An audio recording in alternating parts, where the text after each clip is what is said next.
Hey, what's up, everyone at Five Reasons? It's Christian Chase here with David Fernandez for our weekly Marlins report. We got a lot to talk about today revolving around Kim Ng's press conference, what was going on there, any free agent signings that the Marlins might make in the upcoming days, although it seems more and more unlikely. And we'll even go in to touch upon how the Mets did not sign Trevor Bauer. So thank God.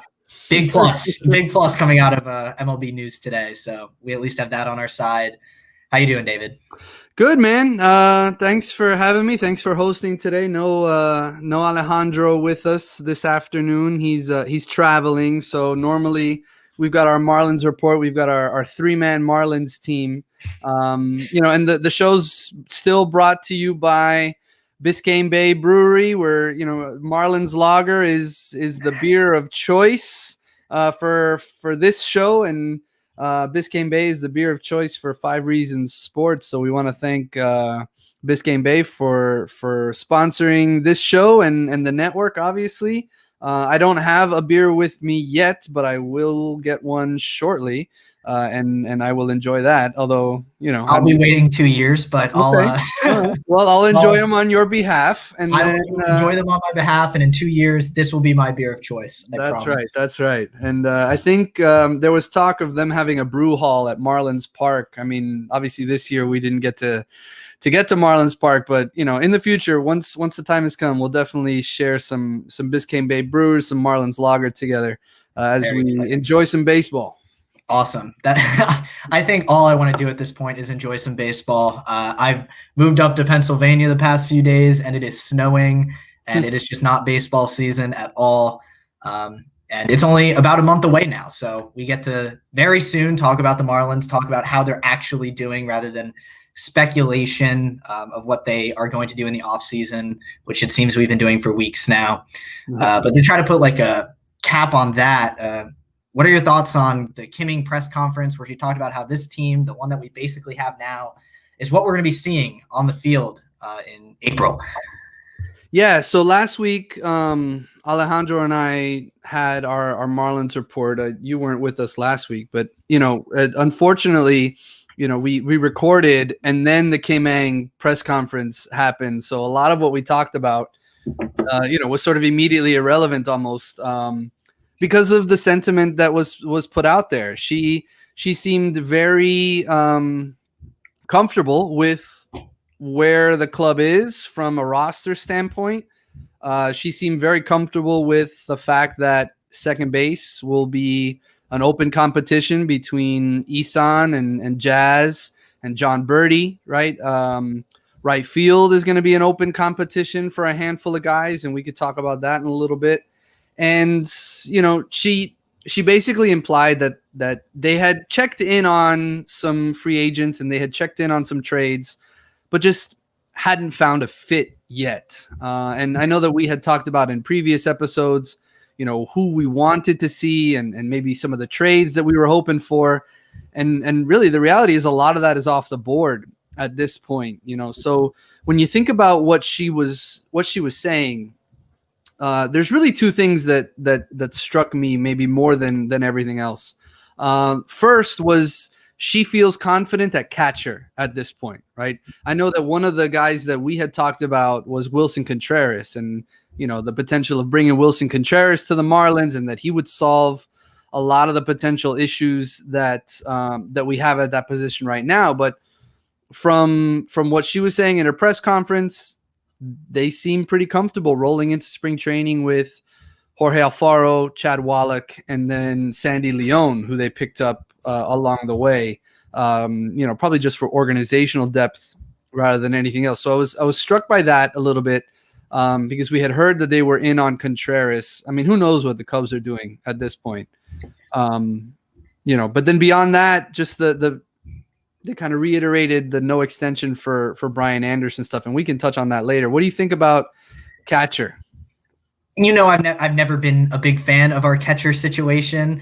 I think that Kim Ng saying that she trusts what's going on at that position says that they trust in Jorge Alfaro. I highly doubt that trust is placed in Chad Wallach. I think they're excited for Jorge Alfaro to grow as a player, and they think he still has that potential. I know he's 27 at this point. So, Yeah. If that growth to happen, it's going to happen now. So hopefully we can see that this year, and we need him or Wallach to perform. Otherwise, this team is just going to fall victim to a dangerous NL East. There is so much talent in this division.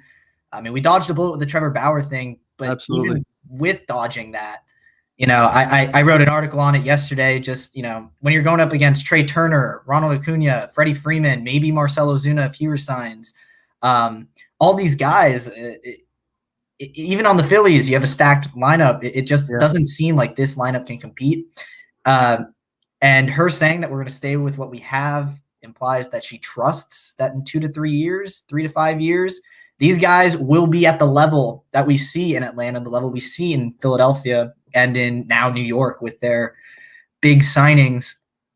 It's just a tough situation for Marlins fans to be in. I mean, we've waited for 17 years at this point, and we finally got a playoff berth. And although, that playoff berth was in a shortened season, it still felt great.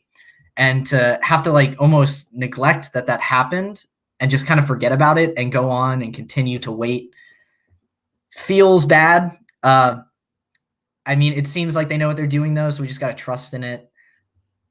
I don't think going out and making a big free agent signing is ideal, but I also, it's a tough situation to be in. I'm 50-50. You brought up a couple points there. First, I saw what you did. We dodged a bullet on Bauer and he ended up with the Dodgers. I saw what you did there. But no, listen, I'm with you. It's obviously not what Marlins fans wanted. I mean, we wanted to sort of continue that forward momentum, but you just, as you said, you have to trust in their process, right? The reality is the team probably, pushed the timeline forward last year by performing and making their way into the playoffs and upsetting the Cubs in Chicago and all that. I mean, it was a lot of fun to watch, right? And we want to have that again. And when we look at what's going on just in the NL East, as you said, you start to worry that the Marlins aren't going to be able to replicate that sort of, playoff contention, right? I mean, not even just get into the playoffs, just be contenders. Right. That's all in the conversation at this point. Right. But you think about it, and she's kind of slow playing the off season. But when you look at it from almost like a financial perspective, the team is still negotiating their TV deal, right? So that money's up in the air. They don't have naming rights for the stadium yet. So that money is up in the air, so I guess it's not a huge surprise, or it really shouldn't be a huge surprise that they're not going out there and throwing millions of dollars at players at this point in time, because the reality is they probably just can't do it.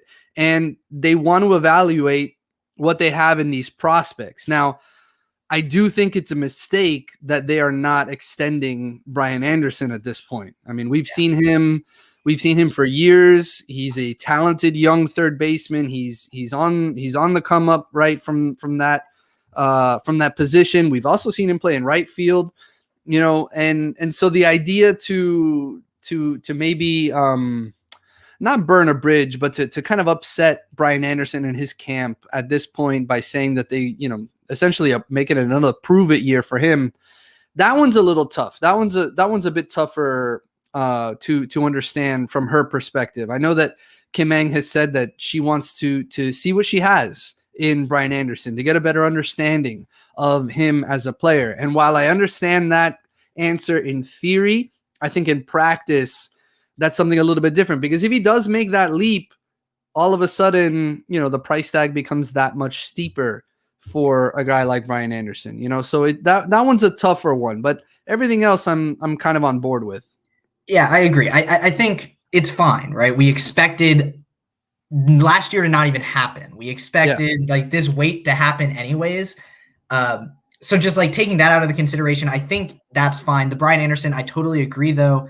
What else is there to prove at this point? I mean, he's a consistent player. He hits 270, puts up a good amount of power for the third base position. Yeah.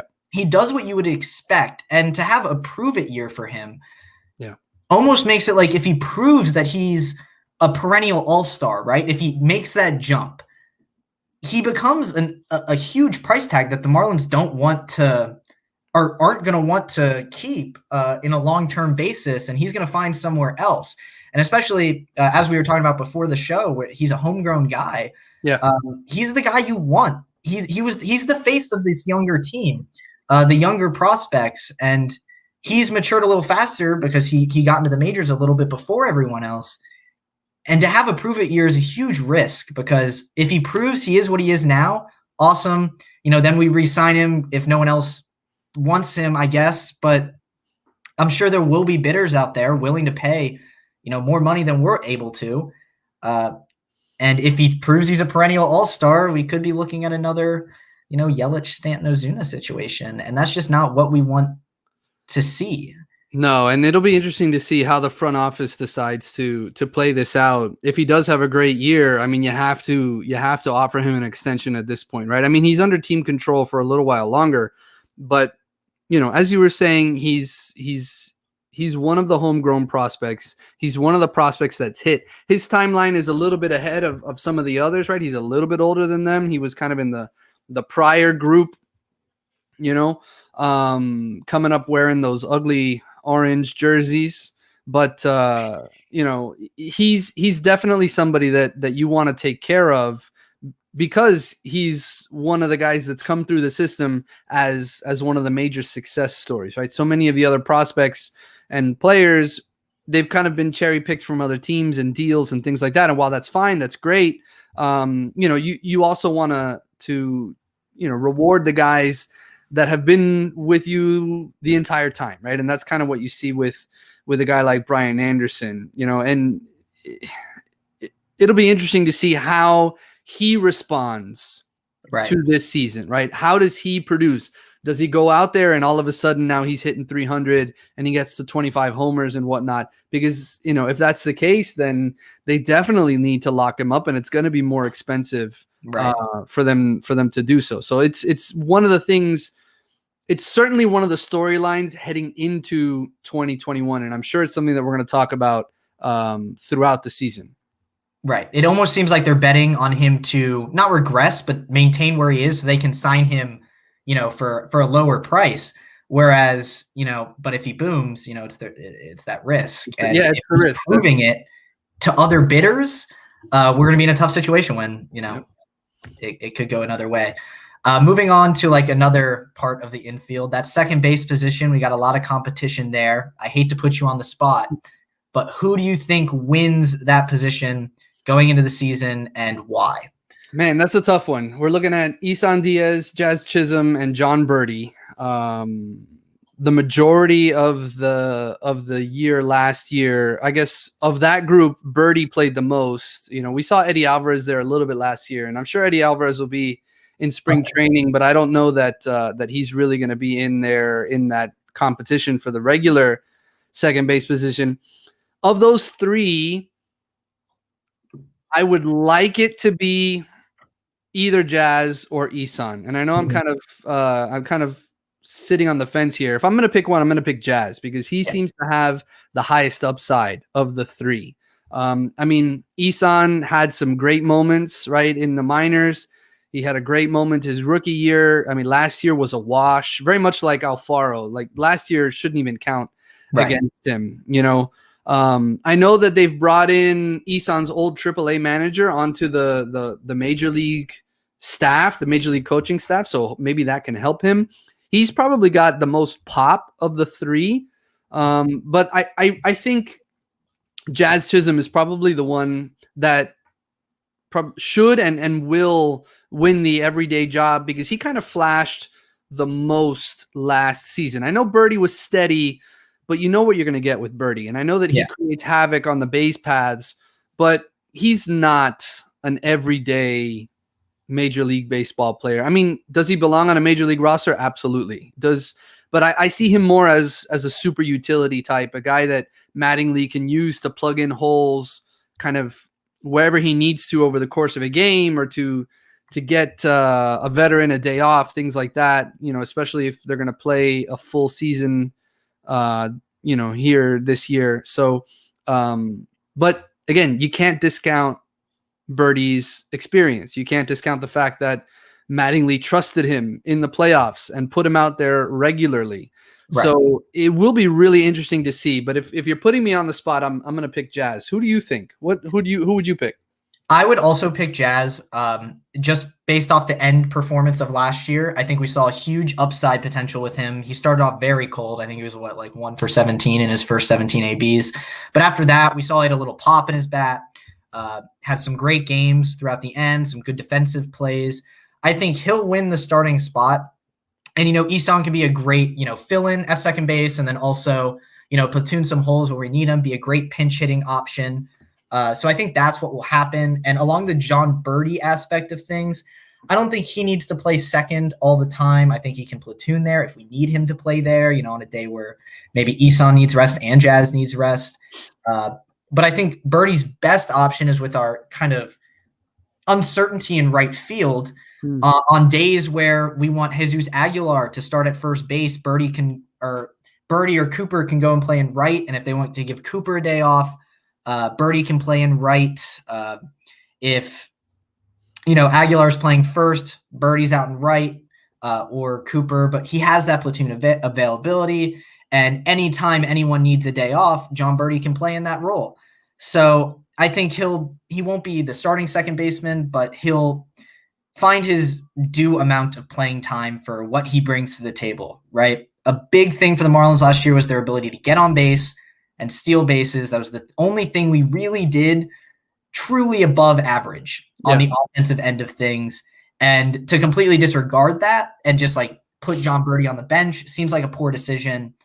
But he'll find his role kind of platooning throughout wherever he is needed. So I don't think that's an issue. I think Jazz Chisholm has the higher upside than Isan right now, at least. Again, we could be proven wrong almost immediately if Isan finds his swing that he had in the minors, as you said, with his coach up in the majors. Sometimes that's the thing that makes a difference for a player. I think one of those two has to hit this year. I mean, if this season is going to be a successful one, if this franchise is going to move forward, if they're gonna get towards that playoff contention and kind of prove that last year wasn't a fluke, they need Jazz or Isan. I mean, preferably both, but at least one of them to show that they're legitimate major league players. To really come alive at the plate.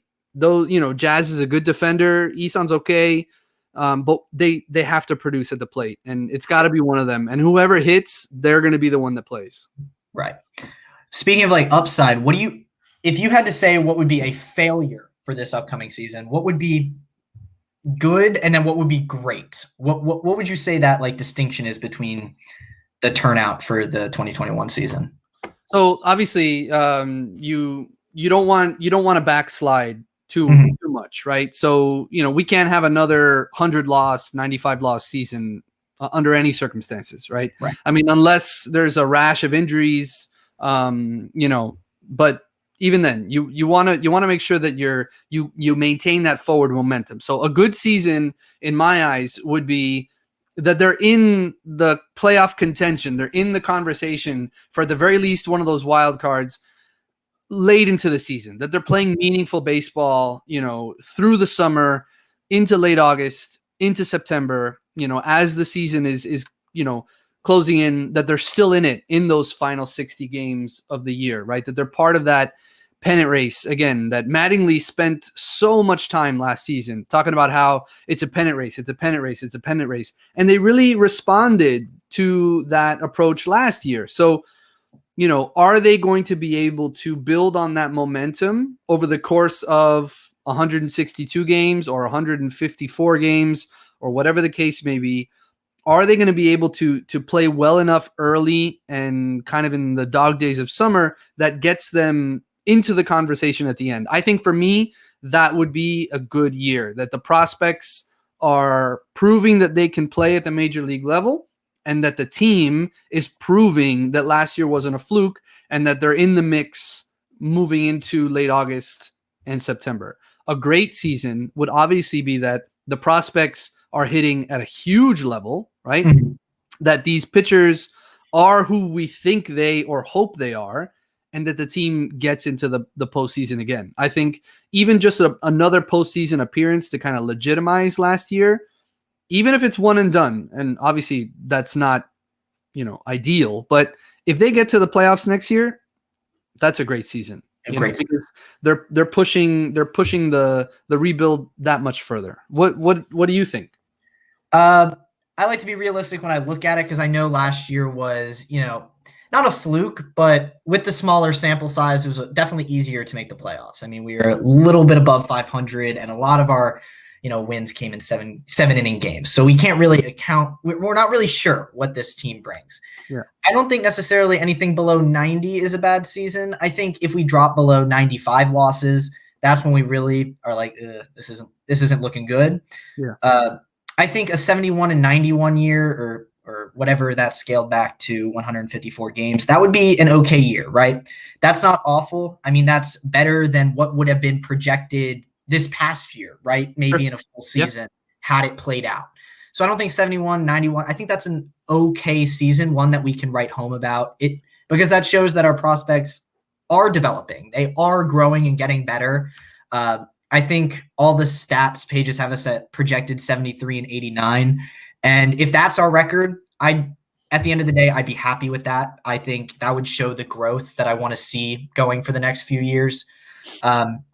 I think getting a playoff berth is not unrealistic, but going to be extremely difficult. Yeah, it's going to be tough. It's going to be very tough, especially with all the moves going to the NL. The NL is extremely stacked now. And if it's not an expanded playoffs, it almost seems like there's 5 teams that just have it locked at this point, right? I mean, the Padres, Dodgers, Cardinals, and Braves and Mets. And you see those 5 and you're like, I don't know if anyone else can even compete with their level of play. Maybe if the Cardinals were in our division, and we were in the Central, it would shape different, but obviously they're not. They're going to win that division. It's a very weak NL Central. Especially too bad we're not in the Central. And if we were in the Central, I genuinely think we could maybe even win that division. Yeah. But the Cardinals, they were the wild card team last year. The Cubs jumped ship. We don't know what they're doing. And with the Arenado signing, I mean, when you have Arenado, Goldschmidt, Flaherty, that team is very good and good enough to win that division. And then the Padres and Dodgers are just light years above everyone else in the NL. And the Braves, I would say, are light years above everyone else. And then you have, the Mets and the Cardinals, who still have to prove themselves. In an expanded playoffs, I do see a possibility of us going, a little bit under 500, a little bit over 500, and sneaking into like that 7-8 seed. I think we're better than the rest of the Central teams. I think we're better than the Rockies and the Diamondbacks. And so it really just come down to, are we better than the Phillies and the Nationals? So, and that's a big question to ask, because we don't know what the Nationals are going to bring. I mean, they were 26 and 34 last year. Again, small sample size. That team won the World Series 2 years ago, right? And they didn't lose a whole lot, No, and they added Schwarber, they've added Brad Hand to their bullpen, and the Phillies have added as well, bringing back Real Muto, and so the Marlins have their work cut out for them. They do, So I think anything above 73 and 89 is a great year, and one that we can write home about and prepare for the upcoming seasons. All right. I like where your head's at. Yeah. All right, cool. Kind of expanding past Marlins, because this technically relates to the Marlins. Breaking news in Major League Baseball today: Trevor Bauer finally made his decision. Yeah. After what felt like months and months and months of waiting on him to decide whether he would stay in Cincinnati, whether he would take his talents elsewhere, and he finally did. He will be a LA Dodger next season. What do you think that means? That he's not, first off, that he's not a Met, which is great. And then what do you think that means for the Dodgers? Do you think that almost puts them in a great position to win again? Yeah, I mean, it'll be interesting to see how he pitches, with that kind of spotlight on him. I mean, I know he's been great of late. He's been up and down maybe before that. He's obviously supremely talented. I was happy that he didn't end up in the Mets, just because, the NL East was loaded, and maybe that had something to do with his decision to go out west, right? Because they only have to deal with the Padres out there. But if he would have landed with the Mets, I mean, DeGrom is arguably the best pitcher in the league.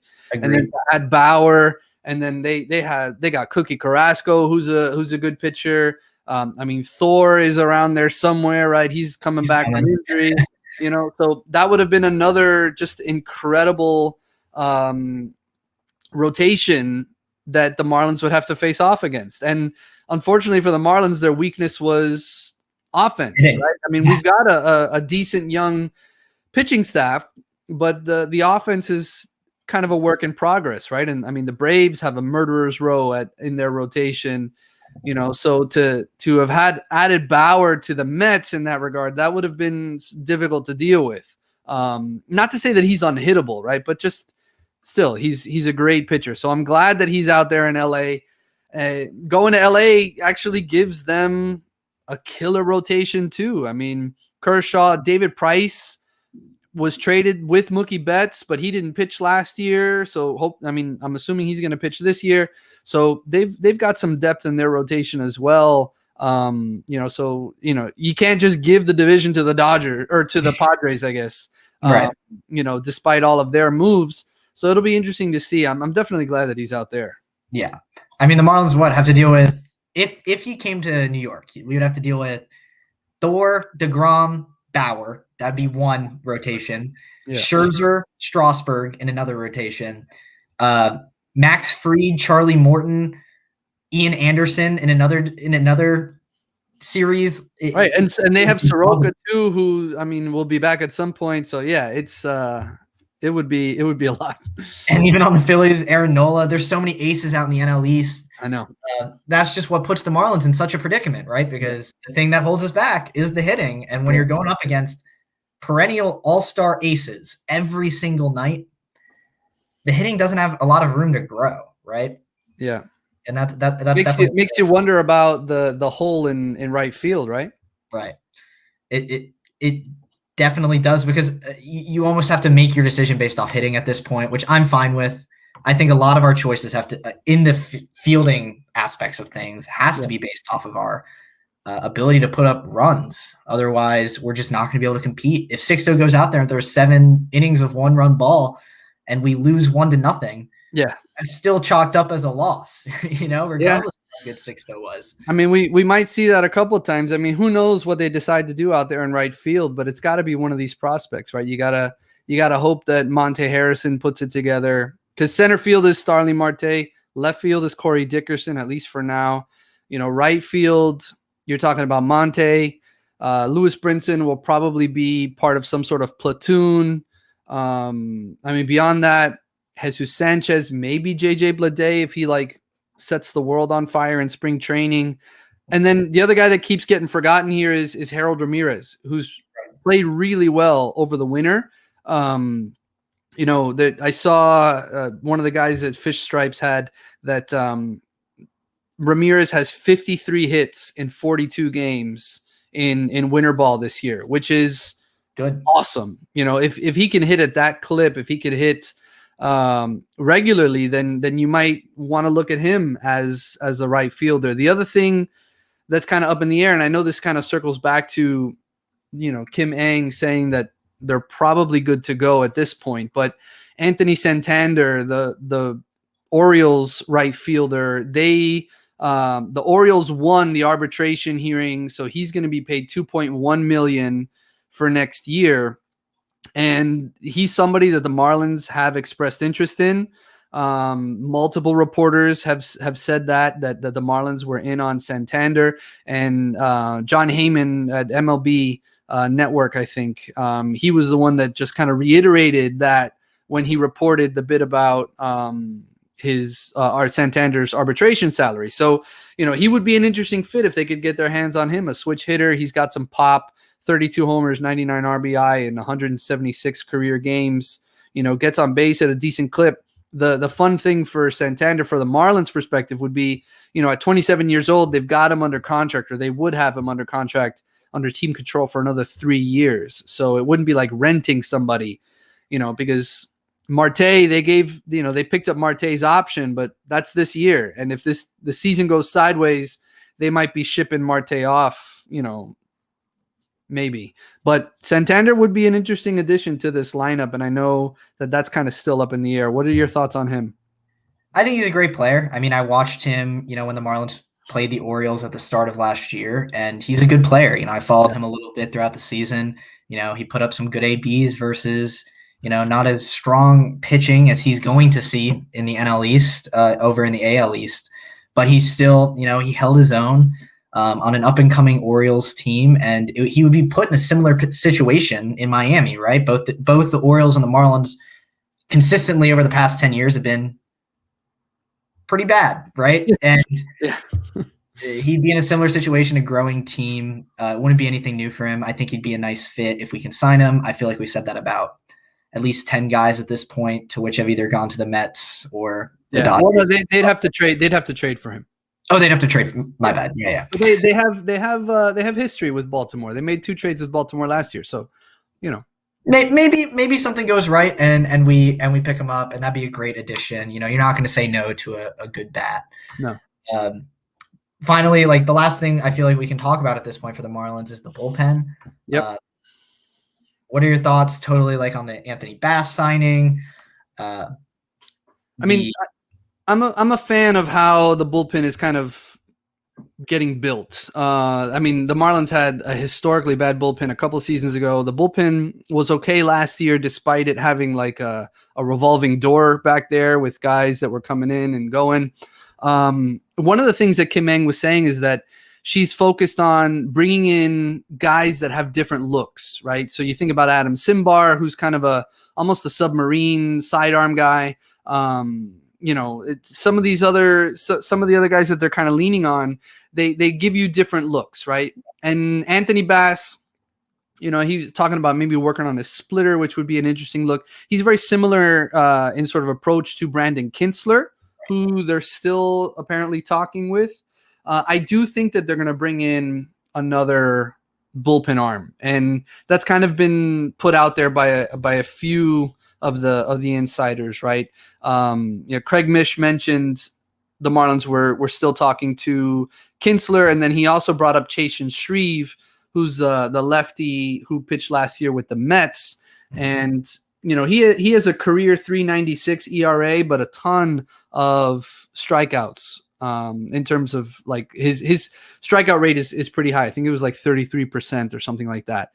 He does have an issue with walks, which obviously is less than ideal with a reliever, and he's given up some homers. But somebody like that, another high leverage arm for the back of the bullpen is probably what I would look for at this point. I mean, they're putting a lot of pressure, or they could potentially be putting a lot of pressure on those young Rule 5 guys that they picked up, Paul Campbell and Zach Pop.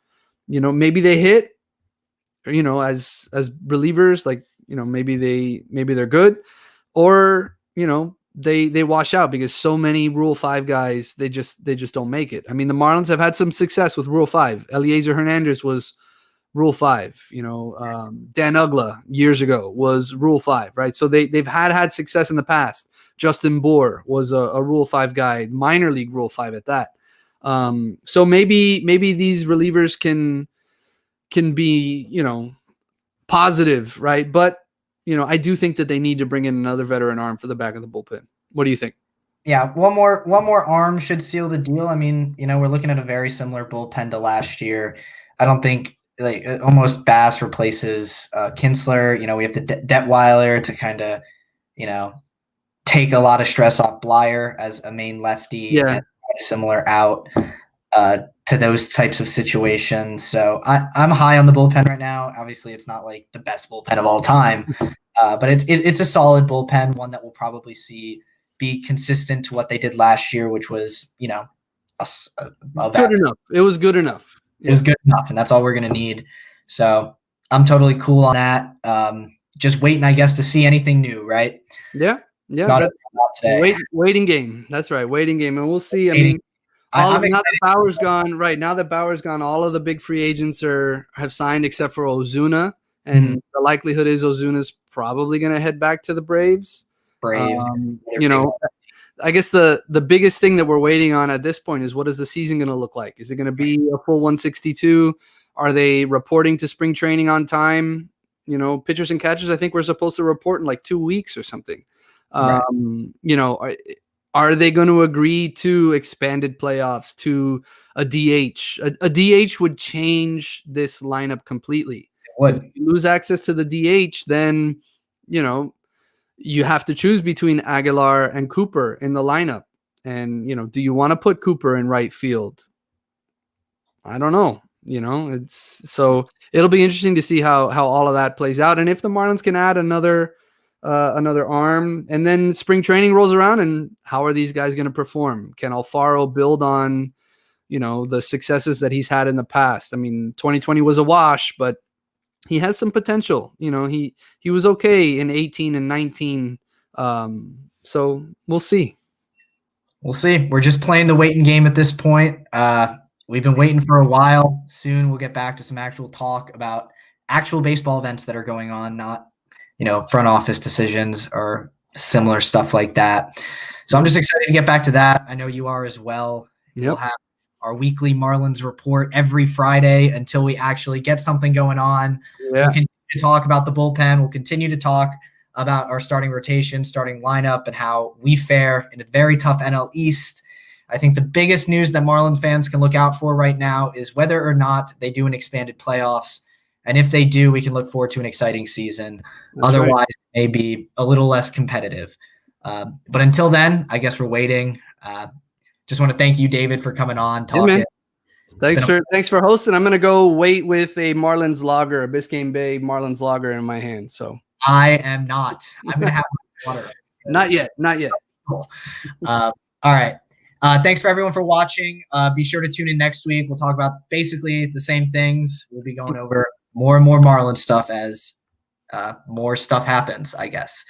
Have a good rest of your night, everyone. Peace.